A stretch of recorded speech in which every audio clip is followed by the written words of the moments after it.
정말로 사랑하는 어떤 대상이 생기면 그 대상에게는 무엇이든지 해주고 싶은 마음이 생깁니다. 특히 이성적인 측면에서 생각을 해볼 때 전혀 이해가 가지 않는 행동을 사랑하면 하게 될 때가 있습니다. 평소에는 전혀 하지 않을 그런 행동들을 하게 되는 것이죠. 어떤 진화론자들은 그래서 이 사랑이라는 감정이 생존하고는 영 반대가 되는 행동이라 이것을 설명하기가 힘들다고 합니다. 예를 들어서 어떤 남자가 여자를 만나서 오로지 서로에게만 충실하고 다른 상대를 찾지 않는 것은 종의 생존 가능성을 많이 낮추는 방식이라고 합니다. 자기 희생을 통해서 상대방을 배려하고 특히 더 강한 쪽이 더 약한 쪽을 위해서 희생한다는 것은 일반적인 진화론의 survival of the fittest와 정반대되는 일이라고 합니다. 그만큼 진정으로 사랑한다면 무언가 계산과 개인의 이익과 합리적인 방식을 벗어나는 행동들을 하게 됩니다. 왜냐하면 사랑은 생존의 방식이 아니라 하나님이 사람을 바라보고 사람이 하나님을 바라봐야 하는 방식이기 때문입니다. 유명한 목사님 중에서 존 파이퍼 목사님이라고 하는 분이 이런 말을 했습니다. Love is inefficient. 사랑은 정말로 비효율적이라고 합니다. 낭비적인 행동을 하기도 하고 딱히 효과적이지 않은 행동도 하게 만듭니다. 특히 하나님의 사랑은 정말 이상하게 그지 없습니다. 창조주 하나님 입장에서 우리는 우주의 먼지만도 못한 존재이고 전혀 사랑스러운 것이 없는 그런 행동들을 하고 사는 존재들인데 왜 우리를 사랑하시는지 모르겠습니다. 그리고 그저 우리를 사랑하시는 마음만 가지시는 게 아니고 우리에게 너무나도 많은 것들을 너무나도 많은 관심과 시간을 들여가면서 해주십니다. 그래서 존 파이퍼 목사님은 특별히 하나님의 사랑은 너무나도 효율적이지 못해서 많은 사람들이 복음을 이해하는데 크게 어려움을 경험한다라고 이야기할 정도입니다. 사랑은 모든 계산과 이치와 합리를 깔끔하게 무시해버립니다. 그게 사랑의 전제 조건이죠. 네가 사랑하는 만큼 내가 너를 사랑하고 네가 사랑하며 하는 행동들과 내가 사랑하며 하는 행동들을 하나씩 따져가면서 관계를 한다면 이미 그것은 사랑의 범주에서 이탈하게 되는 것입니다. 그건 계약이라고 봐야 되겠죠.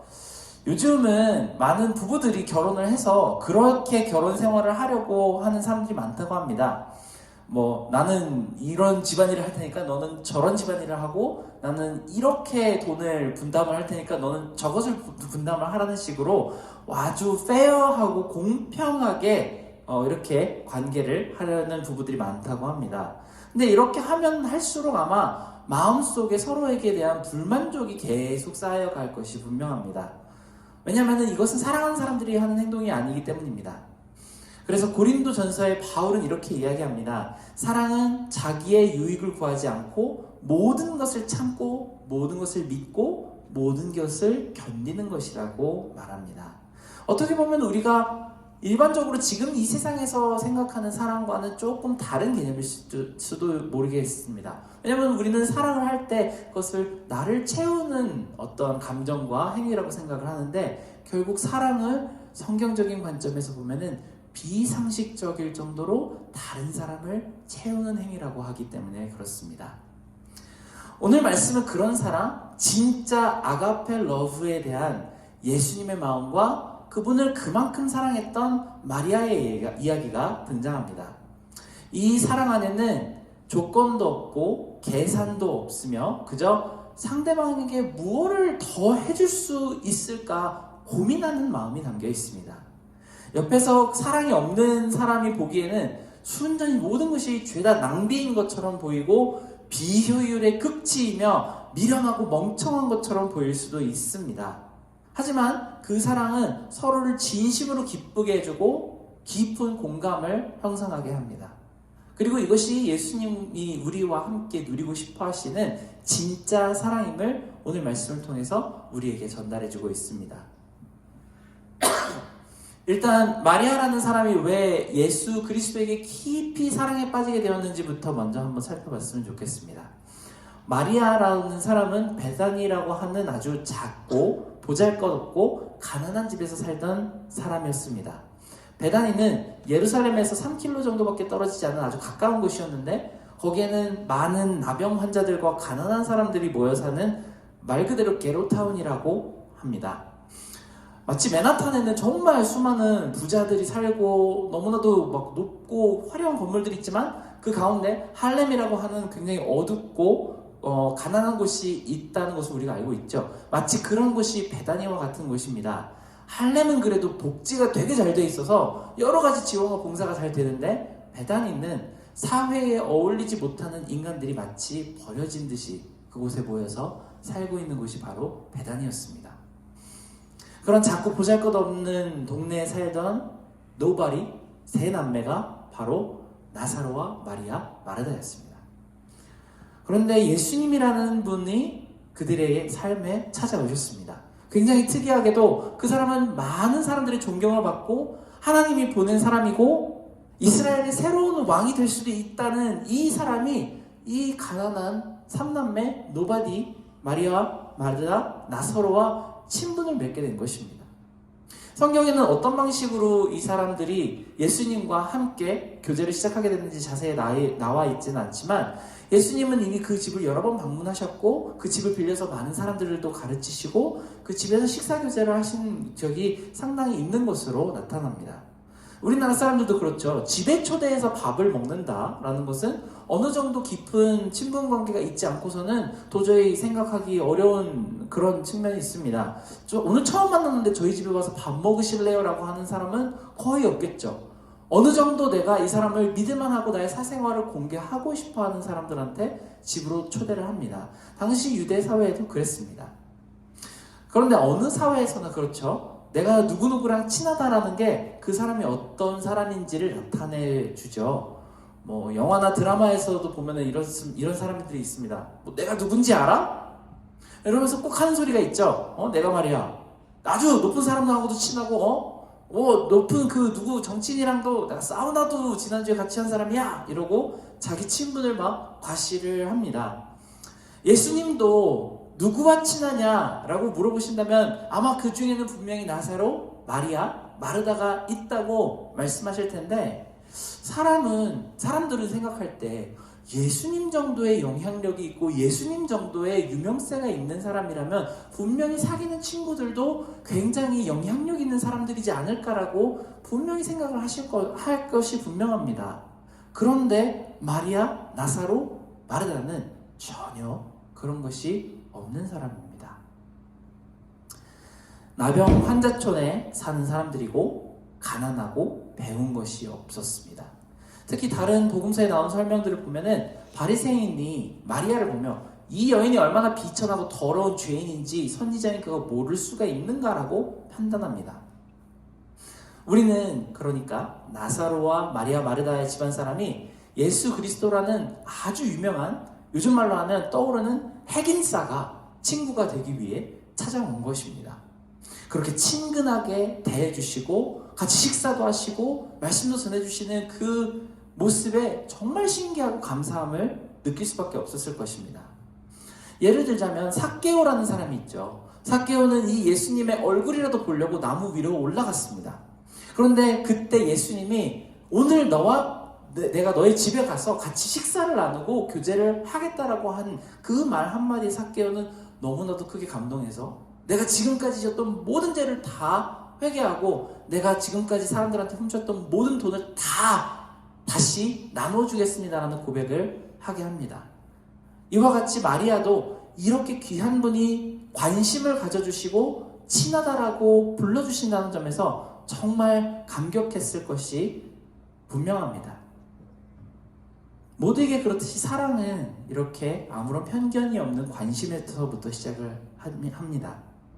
특히 정말 높으신 분 예수님, 온 백성들의 관심을 한몸에 받고 계신 그분이 이 작은 노바디에게 관심을 가져주시고 특히 그들의 과거에 대해서 아무런 판단도 하지 않으시고 정말 편안하게 앉아서 식사하시고 마시고 먹고 친구라고 불러주시니 그들은 정말 감격할 수밖에 없습니다. 이것이 마리아가 예수님과 함께 시작했던 사랑의 시작점입니다. 우리 모두에게 시작되는 예수님의 사랑도 이와 같을지 모르겠습니다. 우리는 가끔 가다가 우리 삶이 정말로 지치고 힘들고 무너질 때가 있죠. 그리고 내 스스로 생각할 때 나는 이 세상에 정말 중요하지 않은, 언젠가 어느 때고 다른 톱니바퀴에 의해 교체될 수 있는 하나의 부품처럼 느껴질 때가 있습니다. 지난 한 주 동안 경제 뉴스에 크게 뉴스가 난 게 있는데, 구글에서 수천 명의 직원들이 해고가 됐다고 합니다. 그런데 그 많은 해고된 포지션 중에 상당수를 AI가 대체를 해서 채웠다고 합니다. 우리가 챗GPT가 나와서 사람들이 깜짝 놀란 게 고작 1년밖에 안 됐는데 벌써 1년 만에 테크그룹의 많은 인력들이 AI로 대체되기 시작했습니다. 자기가 스스로 난 구글에 다녀, 나는 굉장히 많은 연봉을 받고 굉장히 중요한 사람이야 라고 생각하던 그 사람들이 어느 순간에 레이오프 되고 파이어 되면서 나는 컴퓨터보다, 내가 다루던 기계보다도 못한 존재고 내가 그렇게 리플레이스가 될 수밖에 없는 사람이라고 생각을 하게 된다면 굉장히 많이 마음이 아프겠죠. 또 비슷한 뉴스로 은행가에서 향후 한 5년 정도 동안에 아마 한 6만 개 정도의 텔러 포지션들이 AI로 바뀔 것이라는 뉴스가 나왔습니다. 그리고 또 다른 한 뉴스에는 수많은 사람들이 법정의 판사를 AI로 바꿔달라고 청원을 해서 아이다호에서 시도를 해보기로 했다는 기사가 떴습니다.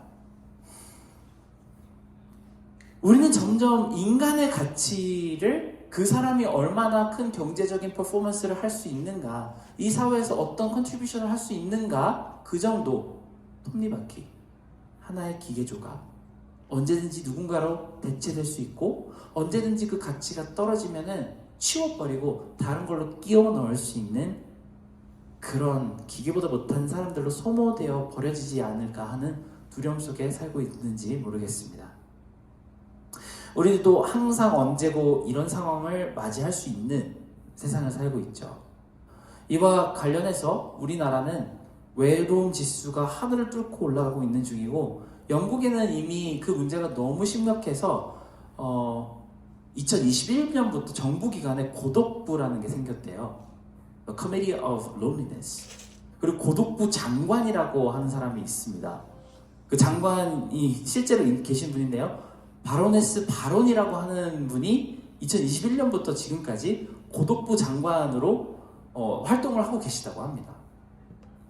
우리는 참 고독하고 외롭고 정말 나 스스로를 보기에도 a speck of dust in the universe, 정말 넓고 넓은 세상과 이 우주에 아무런 의미 없고 가치 없는 한 사람으로 나 스스로를 바라보면서 살게 되는 그런 시기가 있는 것 같습니다.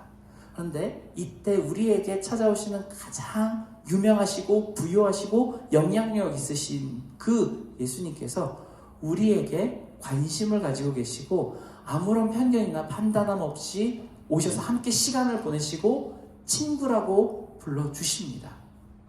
마리아는 이런 예수님에 대해 정말 감사하고 신기했을 것입니다. 나 같은 사람이 이런 분과 친분이 있다고 얘기를 해도 괜찮은 걸까? 정말 그래도 되는 걸까? 나에게 그런 자격이 있을까라는 생각이 들었을지도 모르겠습니다. 그리고 그것은 우리에게도 같은 마음이 들어야 합니다. 우리가 예수님을 바라볼 때마다 내가 예수님의 친구라고 불려줘도 괜찮은 것일까?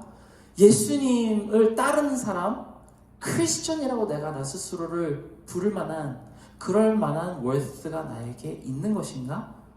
그런 정도로 예수님은 크시고 우리는 노바디이지만 그런 우리와 함께 시간을 보내시고 관심을 가져주시고 우리에게 친구라고 불러주십니다. 우리의 소소한 고민들을 모두 들어주시고 큰 고민들도 이루어주시며 도무지 거부할 수 없는 임재감으로 때때로 우리에게 나타나시기 때문에 우리와 그분의 친분 관계가 시작될 수 있었습니다. 우리가 예수님을 선택한 것이 아니고 예수님이 우리에게 베다니아와 같은 그 세상에 사는 우리에게 찾아오신 것이라고 성경 말씀은 계속 말씀해 주십니다. 그것이 정말로 특별한 일인데 사실 우리는 종종 이것을 너무 자연스럽게 잊어버립니다. 대수롭지 않게 여기고 당연한 줄 알죠. 하지만 우리는 그만큼 다른 사람들에게 관심을 주지도 못하고 나 하나 살기에도 급급한 가운데 예수 그리스도께서 우리에게 주시는 관심의 가치가 어느 정도인지 알지 못한다면 정말 위험한 일입니다. 그렇게 한두 번씩 마리아와 마르다 나사로의 집에 모일 때마다 예수님은 세상 돌아가는 이야기나 유명한 사람의 뒷담화나 아니면 잘난 척 같은 그런 시덥지 않은 이야기로 시간을 보내지 않으셨습니다. 물론 그때 당시 유대 사회의 예의가 여자인 마리아가 벌떡 일어나서 손님 씻을 물도 갖다 드리고 이런 수발 저런 수발 다 들어야 되는 것이 그때 당시의 커스텀이었는데 예수님은 뭐 그런 거 신경 쓰지 않으시고 이제까지 만난 사람들과는 전혀 다른 종류의 이야기들을 하셨습니다. 마리아는 내심 지금까지 너무나도 궁금했지만 아무에게도 물어볼 사람도 없고 관심을 가져주는 사람도 없고 찾아볼 자료도 없었던 그 영적인 이야기에 대해서 하나씩 말씀을 해주셨습니다. 하나님 나라가 진짜 무엇인지, 옛날 구약에 나오는 그 오랫동안 들어왔던 이야기들의 의미들이 무엇인지 예수님께서 하나하나 아주 흥미진진하게 얘기해 주셨습니다. 그 무릎에 앉아서 가장 가까운 곳에서 하나님의 아들이 전해주시는 말씀을 듣는 게 굉장히 좋았던지 체면이고 예의고 뭐고 다 잊어버리고 그냥 그 말씀을 멍하니 듣게 된 것이죠. 진짜 사랑에 빠지는 사람들의 전형적인 루트가 이렇습니다. 나에게 관심 가져주는 것이 너무나도 기쁘고 또 알면 알수록 그 사람의 안에 있는 것이 너무나도 궁금하고 놀라워서 계속 알고 싶어져 하는 그 과정이 바로 사랑에 빠지는 과정이죠. 예수님에게 정말 느끼는 그 감정이 마리아의 감정이 이런 감정이었습니다. 너무나도 따뜻하고 지혜롭고 지금까지 너무나도 영적으로 목말랐던 궁금증들을 다 해결해 주시는데 나에 대해서 판단하지도 않으시고 비판하지도 않으십니다. 항상 같이 앉아서 먹으시고 치료해 주시고 축복해 주십니다. 이런 세상에 빛 같은 분이 없다는 생각이 들었을 것 같습니다. 근데 마리아는 예수님을 바라볼 때 막 로맨틱한 감정으로 막 예수님과 잘해보고 싶다 이런 심정으로 바라보지는 않았을 것 같습니다. 그 사랑은 순수하게 존경심을 가지고 바라보며 내가 지금까지 가지고 있었던 정말 그 큰 목마름에 속 시원하게 대답해 주시는 그 가르침에 대한 동경심이 있었을 것 같습니다. 지난 한 주 동안 저는 축구를 되게 열심히 봤는데 여러분 혹시 그 아시안컵 보고 계신가요? 저는 우리 선수들이 나와가지고 정말 멋있는 공격을 해서 골이 빡 들어갔고 우리 그 골키퍼 조현우 맞죠? 조현우 선수가 정말 말도 안 되는 순간에 속 시원하게 선방을 빵 해내는 그런 모습을 보면서 와 너무 잘한다, 너무 존경스럽고 자랑스럽고 계속 보고 싶다라는 생각이 드는 것과 비슷한 마음이지 않을까 하는 생각이 들었습니다. 그 목소리를 더 들어보고 싶고 그 따뜻한 관심에 조금 더 기대보고 싶고 이제까지 궁금하던 영적인 세계를 더 물어보고 더 응답받고 싶다는 생각들이 가득한 그런 존경심과 경외심이 차오르기 시작했을 것입니다. 여러분은 예수님을 만나면서 예수님을 바라보면서 예수님을 사랑한다고 찬양과 기도 속에서 고백하면서 어떤 방식으로 여러분이 예수님에 대한 그 존경심과 경외심이 자라나고 있는지 스스로 한번 돌아보시기 바랍니다. 누가 하라고도 안 했는데 계속 그 자리에 앉아서 말씀을 듣게 되고 찬양을 부르며 기도에 전념하게 되는 그런 모습이 우리에게는 있는지, 그런 사랑에 빠짐이 우리에게는 있는지 한번 생각해 볼 필요가 있습니다. 제가 아는 어떤 집사님 한 분 이야기인데요. 그 이전에 너무나도 엉망진창인 삶을 살았다고 스스로 고백을 하십니다. 가정이 있으신데도 유흥업소에 계속 놀러 다니며 이 남자 저 남자 만나시고 매일 취하고 그러다 이혼도 당하시고 자녀들은 비참한 상태에 놓여서 자살 시도를 몇 번이나 했다고 합니다. 이렇게 치명적으로 삶이 망가져가는 것을 보면서 내가 이렇게 살면 안 된다는 것을 잘 아시면서도 도저히 빠져나올 수 없는 그 구렁텅이와도 같은 시간이 계속 흘러갔습니다. 그런데 그러다가 정말 진짜 마지막 벼랑 끝에서 기적적인 방법으로 예수님을 만나서 삶이 변했다고 합니다. 근데 그 변화했던 그 삶은 무엇이었을까요? 술과 여러 부적절한 관계로 가득 찼던 그 시간이 전부 성경 말씀으로 바뀌었다고 합니다. 커다란 글씨체 성경책을 한 권 선물 받아서 그 책이 빵꾸가 날 때까지 막 밑줄을 그으면서 읽으셨다고 합니다. 군데군데 막 눈물로 젖어 있고 콧물도 이렇게 묻어 있고 글씨가 번진 것도 있습니다. 거의 성경 한 권이 약간 걸레같이 될 때까지 읽고 또 읽으셨는데, 이것이 나를 살린 생명줄이라고 이렇게 커다란 유리 케이스에다가 집에다가 이렇게 놔놓고 매번 그렇게 사람들이 올 때마다 자랑을 하십니다. 입을 여실 때마다 성경 말씀이 나와요. 심지어 다른 사람들이라면 욕이 나올 타이밍에도 성경 말씀이 나옵니다.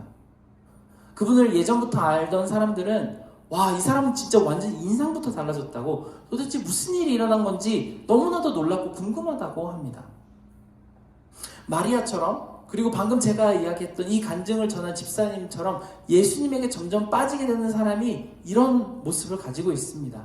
그분이 말씀 속에서 하신 일과 귀한 선물을 우리에게 주셨다는 것을 더 알고 싶어 하게 되겠죠.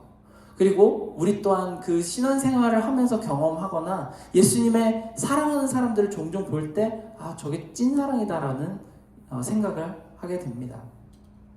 말씀을 깊이 묵상하고 예배하고 기도하는 사람들을 볼 때마다 우리는 어떤 대상을 사랑하게 되면 정말 합리적으로 예의적으로 무엇을 어떻게 해야 된다가 아니고 더 깊이 알고 싶어하는 그 갈망 때문에 날마다 찾아보게 될 것이 분명합니다. 그것이 마리아가 경험한 예수님입니다. 그러다가 지난주에 나눈 말씀에 나사로의 부활에서 진짜 클라이막스를 맞이하게 됐습니다.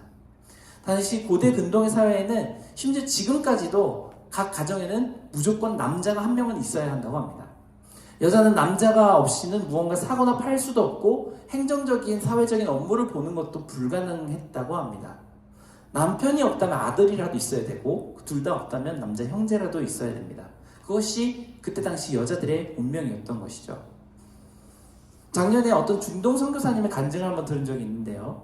처음 선교하러 간 지 얼마 되지도 않아서 남편분이 폭탄 테러에 휘말려서 돌아가셨다고 합니다. 이 참혹한 테러 현장에 남편의 시신을 찾으러 아내분이 가셨는데, 아내 선교사님 가셨는데, 남자의 보증이 없으면 여자는 그런 행정 처리를 할 수가 없다고, 남자를 데리러 오라고 그렇게 이야기를 했답니다. 우여곡절 끝에 선교단체의 도움을 받아서 간신히 남편의 시신을 찾을 수 있었다고 그 상황을 그렇게 전달하시는 간증을 들은 적이 있습니다. 아마 2000년 전 이스라엘은 훨씬 더 했겠죠. 근데 그 사회에서 베다니에 사는 이 마리아와 마르다의 유일한 탈출구이자 버팀목이었던 오빠 나사로가 죽었습니다. 오빠가 죽어서 슬픈 것도 있겠지만 그보다 앞으로 이 세상에 살아가는 것이 거의 불가능에 가까운 이 절망적인 상황에서 예수님이 하루길을 막 뛰어서 오셨습니다. 그리고 위로만 해주셔도 감사한 일인데 막 이상한 말씀들을 하시더니 갑자기 네 오빠가 오늘 살아날 것이다 라고 외치시고는 정말 무덤 안에서 썩어가고 있는 오빠를 살려서 불러내셨습니다. 마리아는 그 전까지만 해도 엄청난 절망 가운데 있었는데 능력 있는 예수님의 외침 한 방에 절망이 다시 희망이 되었죠. 예수님에 대해서 사랑에 빠지지 않을 수가 없습니다. 다시 한번 말하지만 이것은 로맨틱한 사랑이 아니고 처음에는 정말 그 관심과 배려에 감사한 마음, 그 다음에는 깊은 말씀의 능력에 감탄과 존경의 마음이 들었겠지만 이번에 얻은 사랑은 경배나 숭배의 감정을 가지고 있습니다. 세상에 정말 이런 분이 또 나에게 있을 수 있을까? 가장 커다란 삶의 문제, 죽음이라는 절대적인 절망을 한순간에 이렇게 걷어버리신 분이시죠. 도저히 이 마음에 이 감사와 사랑을 표현하고 고백하지 않고는 견딜 수 없는 상태가 마리아의 지금 상태입니다. 예수님이라는 이름만 들어도 눈물이 나오고 예수님의 얼굴만 보아도 정말 마음이 먹먹해지는 그런 정도가 되었을 것입니다. 그런 그녀에게 가장 값지고 귀한 소유물 하나가 향유였습니다. 옛날 유대 풍습에는 순전한 향유를 조금씩 모아서 결혼식을 할 때 보태에 썼다고 하는데, 마리아는 이것밖에는 드릴 것이 없다고 생각했던 것 같습니다. 그래서 그렇게 모은 옥합에 담긴 향유병을 예수님 발 앞에 팍 깨뜨렸습니다. 오늘 읽은 성경에는 그 향유가 1리트라가 있었다고 합니다. 1리트라의 현재 우리 단위로 말하면은 그 물병 들고 다니시는 거 있잖아요. 그게 한 500ml이고 그 물이니까 500g 정도 되는데, 그보다 조금 못한 거죠. 그러니까 아주 작은 양의 그 향유인데, 그것이 가치가 300달란트라고 합니다. 300달란트면 얼마냐 우리 감이 안 오잖아요. 그래서 제가 또 찾아봤더니 지금 현재 화폐 가치로 한 5만 달러 정도가 된다고 합니다. 요즘 테슬라 모델 Y 모델이, 제가 아는 친한 목사님이 최근에 사셨거든요. 그래서 와 좋다 멋있다 그러고 그랬는데, 테슬라 Y 모델이 한 5만 달러 정도 한다고 합니다. 예수님 발 앞에 테슬라 한 대를 부신 거는 다름없습니다. 이 행동을 본 가룟 유다의 가장 처음으로 들었던 생각과 말은 아깝다였습니다. 아깝다. 다른 사람들이 보고 있으니까 유다도 막 이렇게 함부로 말을 못하고, 아우 아까워라, 그거 팔아가지고 가난한 사람들이나 도와주지라고 생각을 했지만, 그는 그 정도의 가치 있는 재물 5만 달러나 하는 그 작은 양의 향수병만 한 양의 그 향유가 예수님 앞에서 별 시덥지 않은 이유로 소모되는 것이 너무나 아까웠습니다. 예수님에 대한 사랑을 이해하지 못했던 예수님의 한 제자는 아주 합리적으로 이성적으로 그 행동이 너무나도 큰 낭비라고 생각을 했던 것이죠. 이 어느 각도로 보아도 사실은 낭비가 맞습니다. 여러분, 테슬라 한 대를 그냥 내 사랑하는 사람들을 위해서 불꽃놀이 쇼에다가 이렇게 태워버리실 수 있으세요? 요즘 테슬라가 불이 잘 붙는다더라. 그리고 뻥! 내가 이만큼 너를 사랑해. 그건 바보죠. 이런 행동을 하는 사람은 아주 큰 비난을 받아야 마땅합니다. 그 당사자인 예수님도 이 행동에 대해서 꾸지람을 하셔야 되는 게 맞지 않을까요? 그런데 예수님의 반응은 기쁨입니다. 그냥 그녀가 그렇게 하도록 놔두라고 하십니다. 다른 성경 구절을 보면 이 집에 초대한 사람은 발 씻을 물도 주지 않았는데, 마리아는 예수님의 죽으심을 준비하며 그 발에 아주 비싼 향유를 붓고 자신의 머리카락으로 하루 종일 사역하느라 발이 더러워지셨던 그 발을 씻으며 눈물 흘리는 그녀의 마음을 있는 그대로 받고 기뻐하셨습니다. 여러분, 원래 사랑은 낭비가 심합니다. 왜냐하면 마리아에게도 그렇고 사랑하는 모든 사람들에게는 내가 사랑하는 그 대상이 그 이상의 가치를 가지고 있다고 생각하기 때문입니다.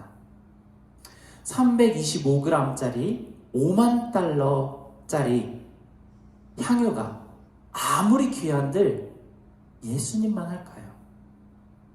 아마 같은 향유로 만든 수조 달러짜리 호수가 있다고 해도 아무런 아낌없이 마리아는 예수님 발 앞에 그것을 다 부어서 그 발을 깨끗하게 씻겨드렸을 것이 분명합니다. 왜냐하면 마리아의 마음속에는 예수 그리스도라는 분이 그보다 훨씬 더 중요한 가치, 존귀한 가치를 가진 분이었기 때문입니다.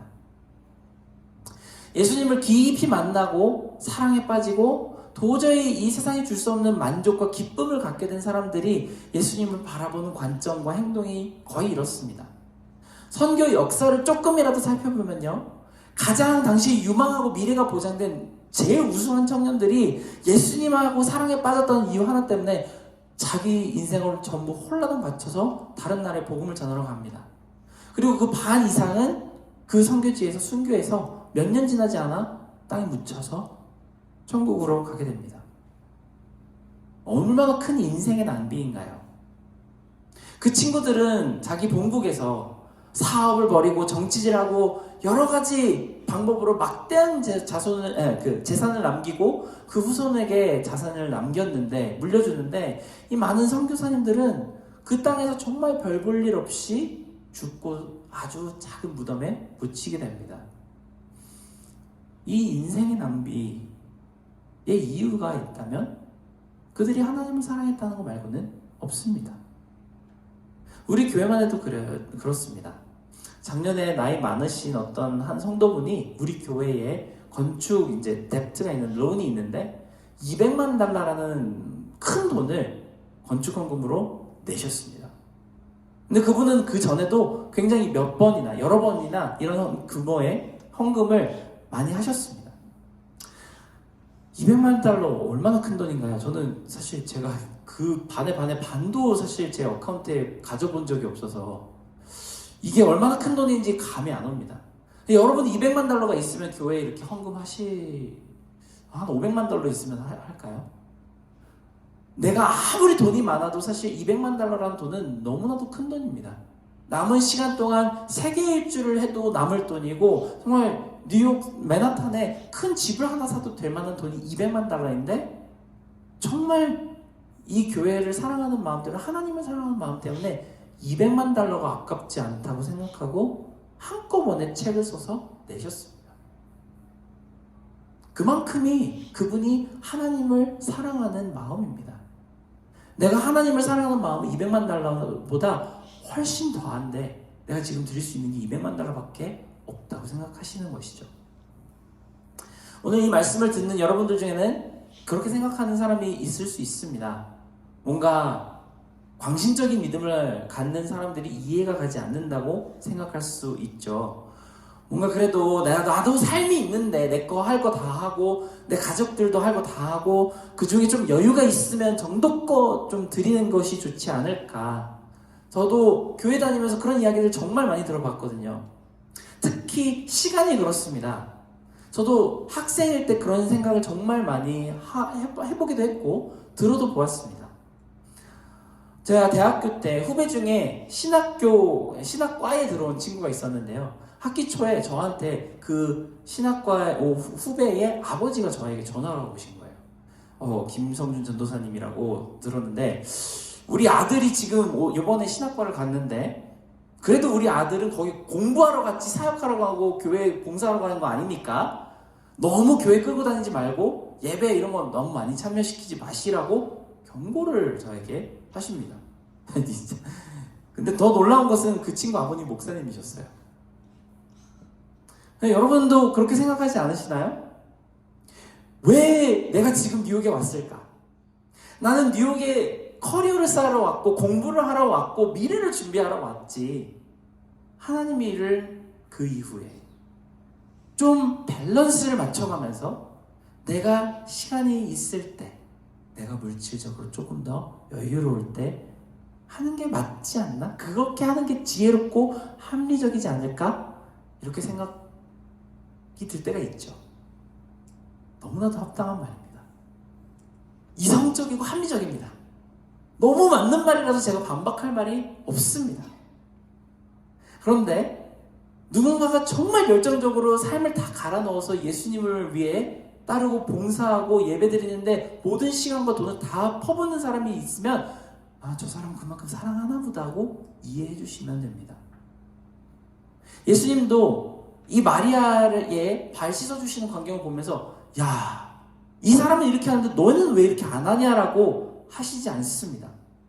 그래서 저도 딱히 할 말은 없습니다만 이거 하나만은 기억해 주셨으면 좋겠습니다.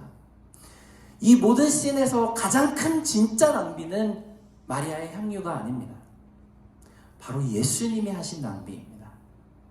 세상을 말 한마디로 창조하시는 분이 그 창조주의 피 한 방울은 얼마나 큰 가치를 가지고 있을까요?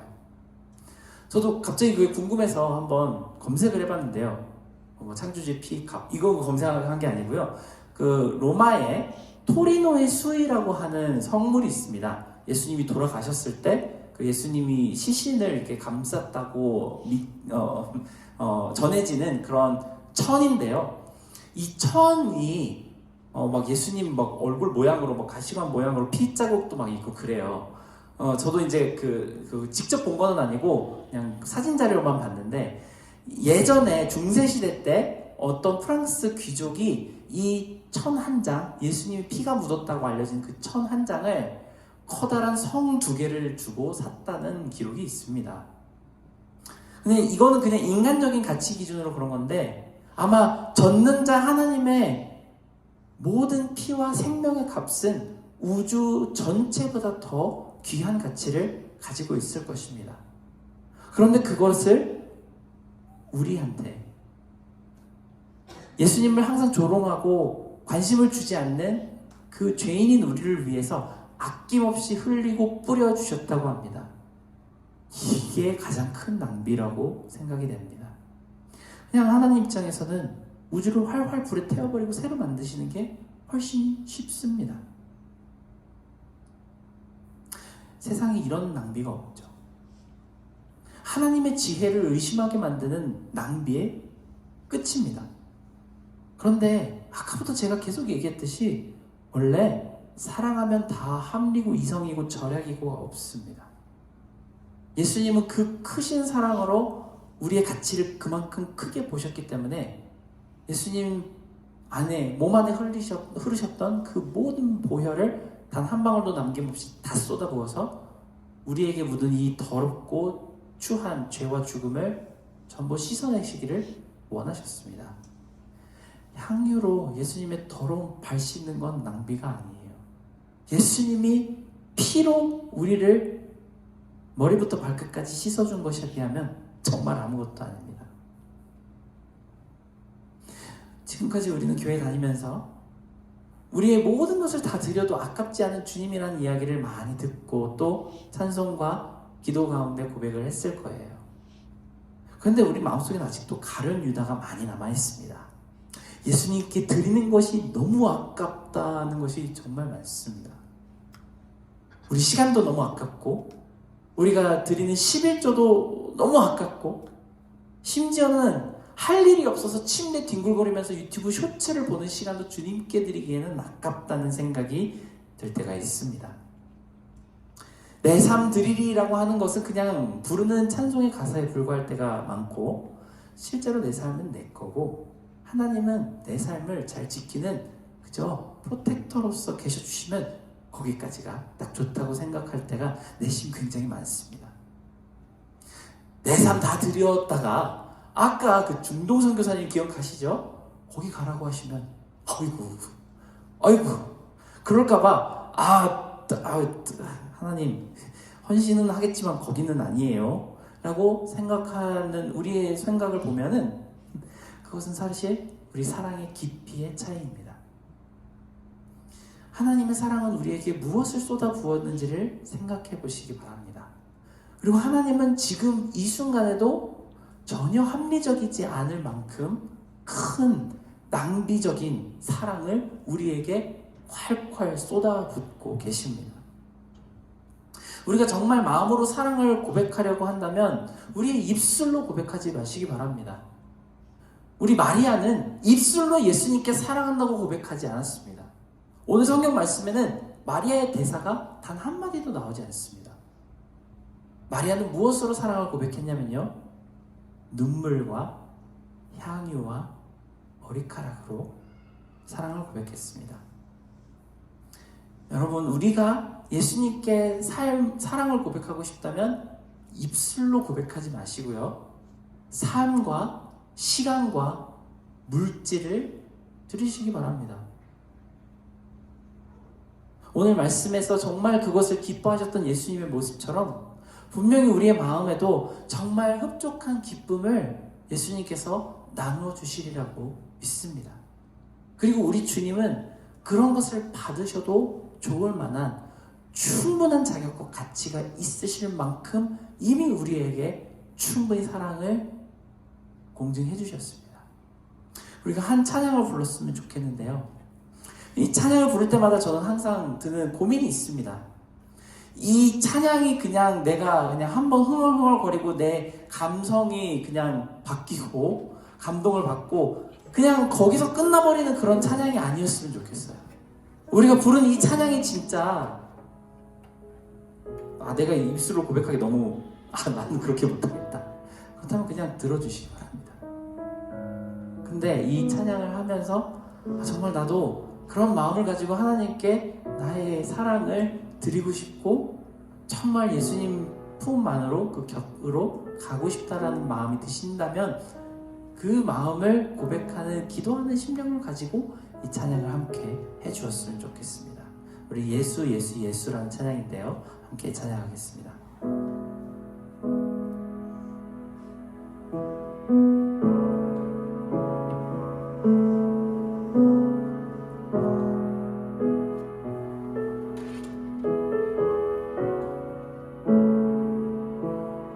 주님을 사랑하는 기쁨을 그 즐거움을 빼앗기지 않게 하소서.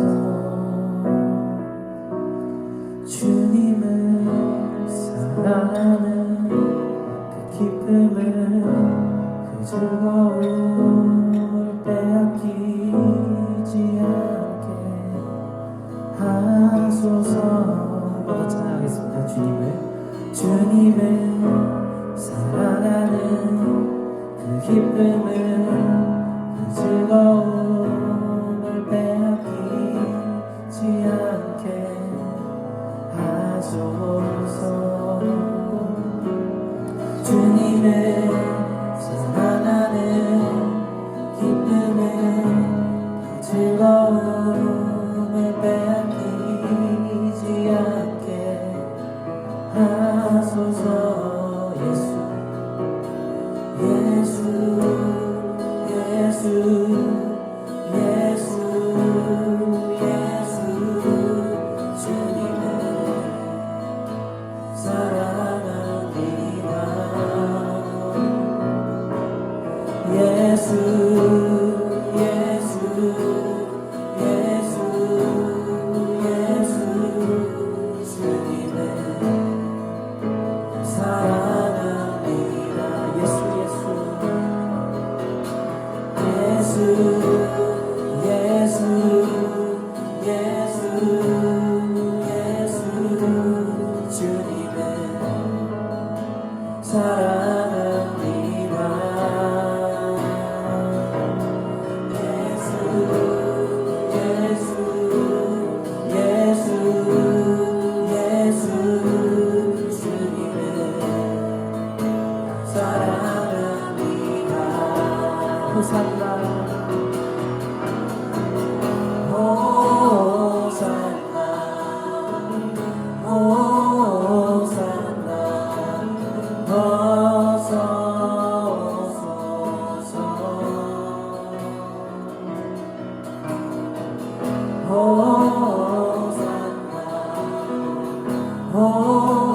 호산나 호소소서 호산나 호산나 호산나 호소소서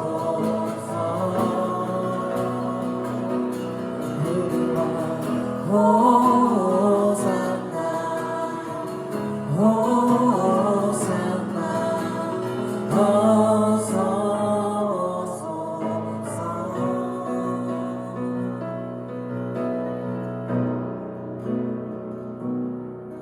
오직 예수 이름에 능력 있네.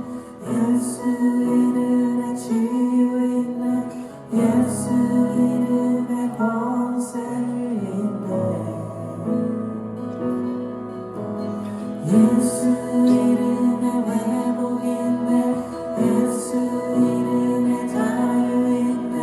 예수 이름에 구원 있네. 한 번 더 고백하겠습니다. 오직 예수 이름. 예수 이름에 능력 있네. 예수 이름에 치유 있네.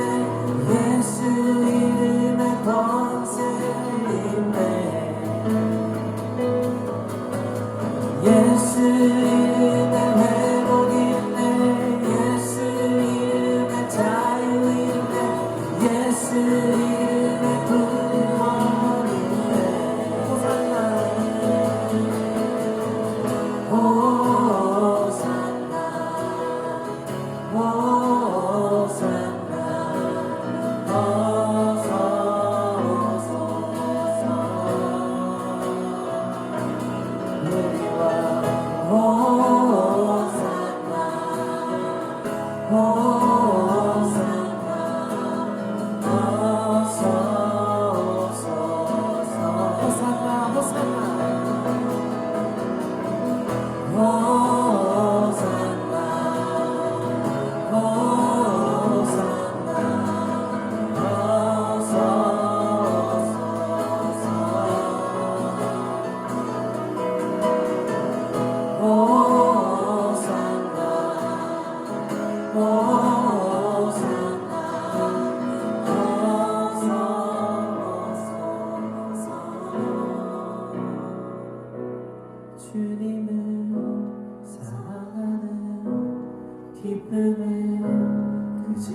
즐거움을 빼앗기지 않게 하소서. 우리가 지금 불렀던 이 찬양 가사와 오늘 함께 묵상했던 그 하나님의 사랑, 예수님을 사랑하는 방법에 대한 그 사랑의 진짜 모습에 대해 우리가 더욱더 깊이 바라보고 그리고 기도할 수 있는 그런 시간이 있었으면 좋겠습니다. 하나님은 우리를 위해서 너무나도 많은 것들을 아낌없이 그냥 다 퍼부어 주셨는데 정작 우리는 너무나도 계산적이고 합리적이고 이성적이고 낭비함 없이 깔끔하게 예수님을 섬기기를 원합니다. 그분은 골고다 언덕에 십자가를 지고 올라가시면서 흙투성이가 되셨고 피투성이가 되시고 조롱투성이가 되셨는데 우리는 그런 아무것도 지고 싶지 않고 내가 남는 것 중에서도 가장 별것 아닌 것들로 하나님을 섬기고 싶어 하는지 모르겠습니다.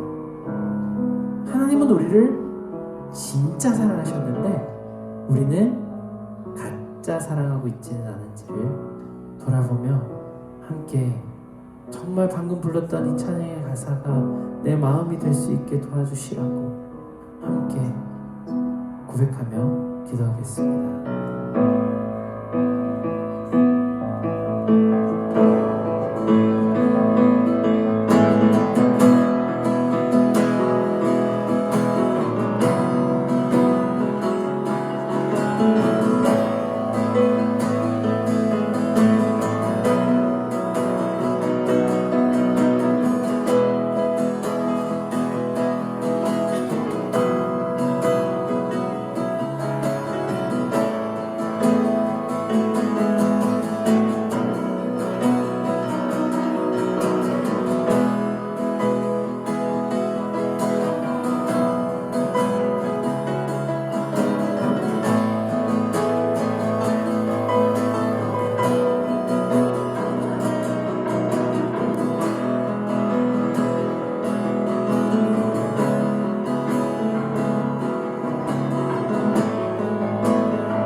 하나님, 우리가 하나님을 사랑할 때 조건 없이 우리를 사랑해 주셨던 아가파의 사랑을 담게 하여 주시기를 원합니다.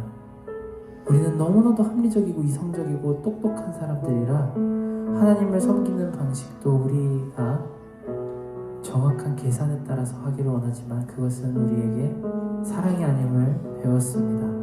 만약에 하나님이 우리를 그렇게 사랑하셨다가는 이 자리에 아무도 올바로 설 수 있는 사람이 없음을 고백합니다.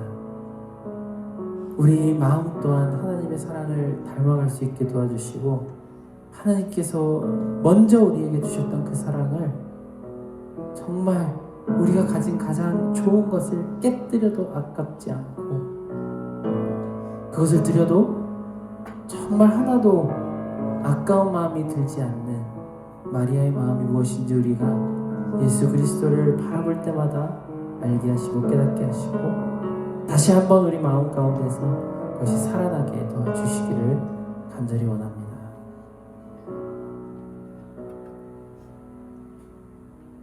이제는 우리 주 예수 그리스도의 은혜와 하나님의 크신 사랑과